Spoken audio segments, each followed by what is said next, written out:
Algebra 2. Today I'm going to teach you about logarithms. So exponentials are the inverse function of a logarithm. They undo each other. In an exponential form, we would have b to the y equals x, and in logarithmic form, you would have log base b of x equals y. So how do you say this? You say this as log base b of x equals y. That's how you read this. And so if you remember anything about exponents, the number that's being raised to the exponent is called the base. So if you keep saying this, if you read it properly, log base b of x, if you're trying to write it in exponential form, that means that this b right here becomes the base of the exponent. We have a couple of rules that we have to follow. The first rule is that b has to be greater than 0, and b cannot equal 1. Those are the two rules. When I go back and forth between exponential and log form, I say this phrase, drop and swap. I'll explain that in a second. And the other way that I help is this phrase, the log is the exponent. The log is the exponent.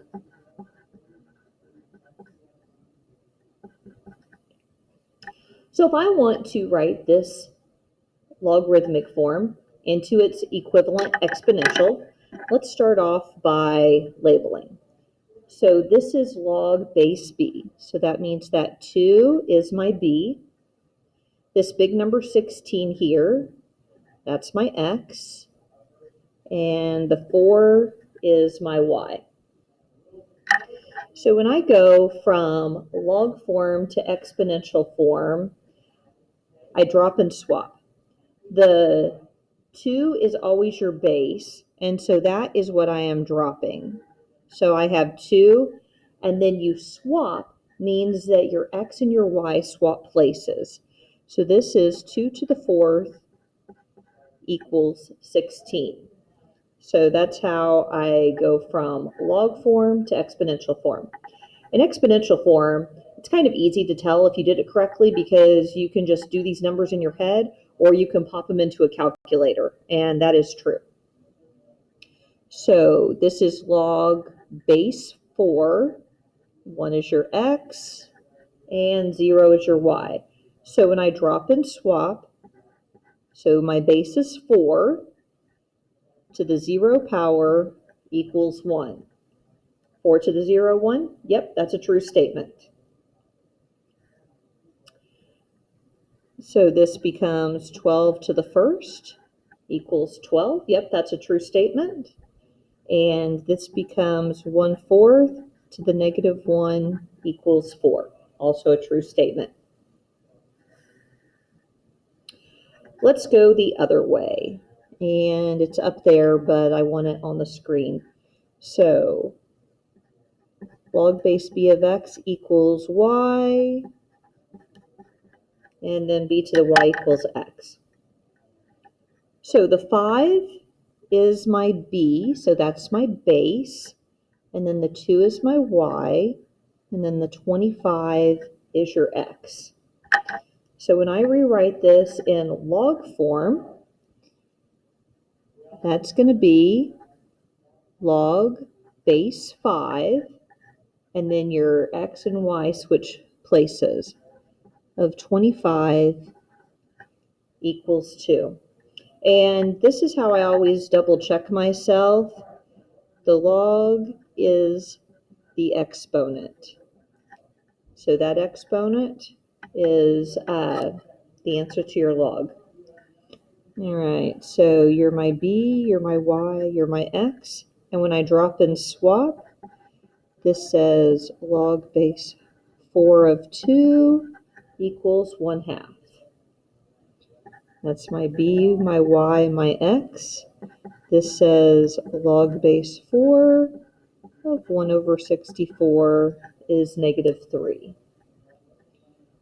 Byx, and this says log base 10 of 1 equals 0. The log is the exponent. So that's how you go back and forth between log and exponential form. Let's look at a couple of special rules. The logarithm of 1. So it says log base b of 1 equals 0.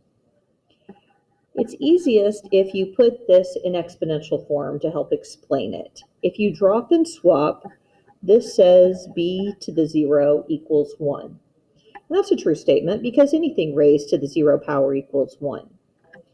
What if I put some numbers in there? This says log base 5 of 1 equals 0. Okay, so if you drop and swap, that says 5 to the 0 equals 1, and that is a true statement. So if you have log of any base of 1, that is always 0. Next one is a log of b with a base b. So it says log base b equals 1. So we're focusing on these two. If the base and that number are the same, it's always 1. It's easiest to explain if you put it in exponential form. If you drop and swap, that says b to the first power equals b, and that is true. If you put some numbers in there, if you have log base 7 of 7 equals 1, so if you switch it into exponential form, that says 7 to the first equals 7, and that is a true statement. So anytime your log and that number are the same, it's like they cancel out and you get 1. A common logarithm is a log with a base of 10. So if you see log base 10 of x, that would be the exact same thing as just writing log of x. If there is no base right here, this means it's an implied 10.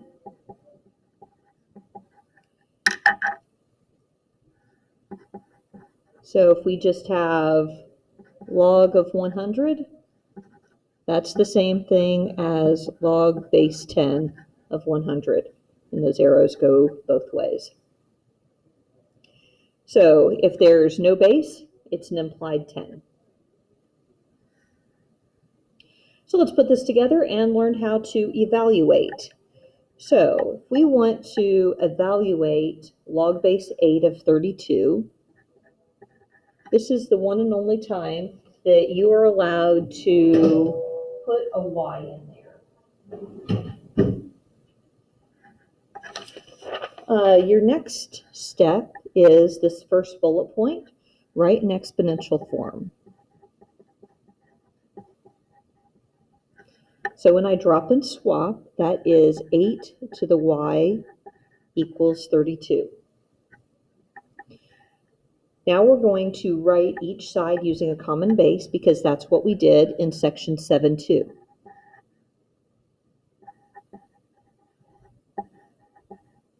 So when I see the numbers 8 and 32, in this case, I think base 2 is what's going to work.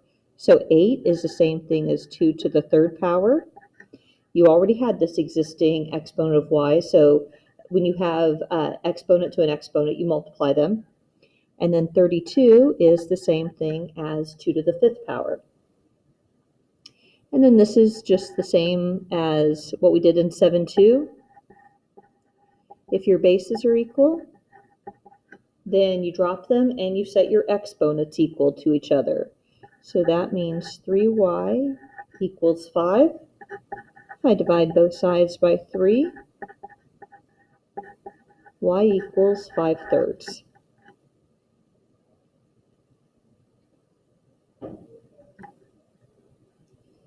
Let's do another one. Log base 5 of 125.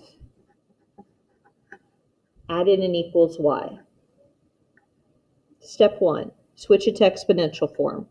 So when I drop and swap, this is 5 to the y equals 125. You could get the same base if you wanted to, or you could just say, well, I know that y is 3 because 5 to the third power equals 3. And then let's do another one that has fractions in it.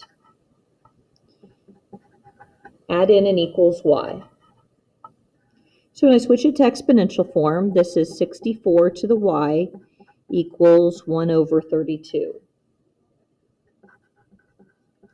You have to remember from 7-2, when you see a fraction, you need to change, and we're going to rewrite this using negative exponents. So 64 to the y equals 32 to the negative 1.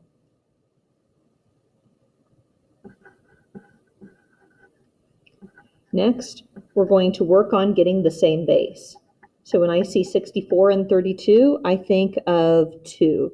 So 64 is 2 to the 6th power, and 32 is 2 to the 5th power. So I had to bring down my existing exponents.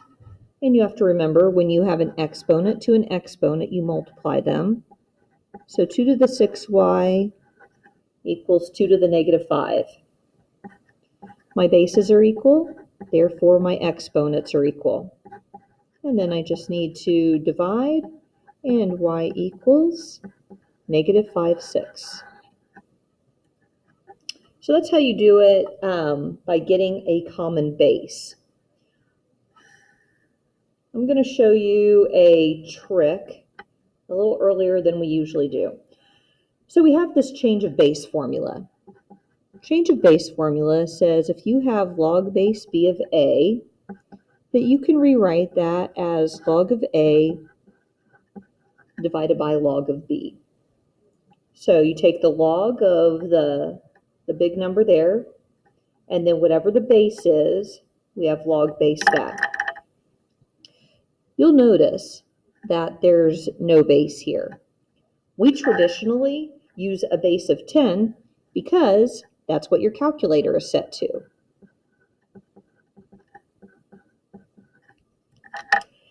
And why are we doing this? A, because why not teach you how to use your calculator? The real reason that we do this is if you had a problem like log base 6 of 8, you can't write 6 and 8 using the same base, and so you have to have a different strategy. All right, so let's pop this one into the calculator. We would write this as log of 125 divided by log of 5. And the only issues that you're going to have is you have to remember to put a parenthesis after the 5 when you enter it in your calculator. Okay, so here's the log button right under the second, and then I'm going to punch 125 in, hit your close parenthesis button. That is a divided symbol, so divided by log of 5, close parenthesis, hit the enter button, and it also tells you that it is 3. So your calculator confirms what you did manually. Let's see if we get the same thing with number 9 here. So this means that I would have log 32 divided by log 8. Log 32, close parenthesis, divided by log 8, close parenthesis, equals, so I got 1.6 repeating, and right above this PRB button, you see an F to D, so that's a fraction to decimal. If you hit the second button in that PRB, that'll change it to, so 1.6 repeating is the same thing as 1 2/3. And then if you change 5/3 into a mixed